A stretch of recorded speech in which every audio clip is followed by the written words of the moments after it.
എൻ്റെ പ്രിയപ്പെട്ട വ്യൂവേഴ്സിന് ഇത് ഒരു മനോഹരമായൊരു പൂച്ചെടിയാണ്. നിങ്ങൾക്ക് ഗാർഡൻ ഒരുക്കാൻ ഇഷ്ടമുള്ളവരാണ് എൻ്റെ വ്യൂവേഴ്സ് എന്ന് എനിക്കറിയാം. അതുകൊണ്ടാണല്ലോ നിങ്ങൾ എൻ്റെ വീഡിയോസ് കാണുന്നത്.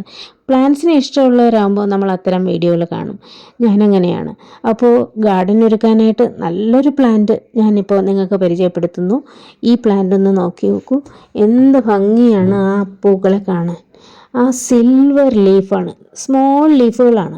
ആ സ്മോൾ സിൽവർ ലീഫുകളുടെ ഇടയിലായിട്ട് നല്ല കളറിൽ, അതായത് ലാവൻഡർ ടു പേർപ്പിൾ അങ്ങനെ ഒരു ഷെയ്ഡിലേക്കാണ് അത് വരുന്നത്. ലാവൻഡറും ആണോ പേർപ്പിൾ ആണോ എന്നൊക്കെയുള്ളൊരു സംശയം തോന്നും. അത്രയ്ക്കും നല്ല മനോഹരമായ കളറിലുള്ള ഫ്ലവേഴ്സും, സ്മോൾ ഫ്ലവേഴ്സാണ്, അതിനേക്കാട്ടിലും സ്മോൾ ലീഫുകളാണ്. അപ്പോൾ ഇതിന് ധാരാളം കോമൺ നെയിംസ് ഉണ്ട്. അത് ഓരോന്നായിട്ട് ഞാൻ പറഞ്ഞുതരാം. Texas ranger, Texas rain sage, Texas silver leaf, Texas barometer Bush, ash Bush, wild lilac, purple sage, ഇങ്ങനെയൊക്കെ ധാരാളം പേരുകൾ ഇതിനുണ്ട് കേട്ടോ. ഏത് പേര് വിളിച്ചിരുന്നാലും നമുക്ക് മനസ്സിലാക്കാം ഈ മനോഹരമായ പ്ലാന്റ് ആണ്, അതായത് നമ്മുടെ ടെക്സസ് സേജ് അല്ലെങ്കിൽ നിക്കോട്ടിയ പ്ലാന്റ്.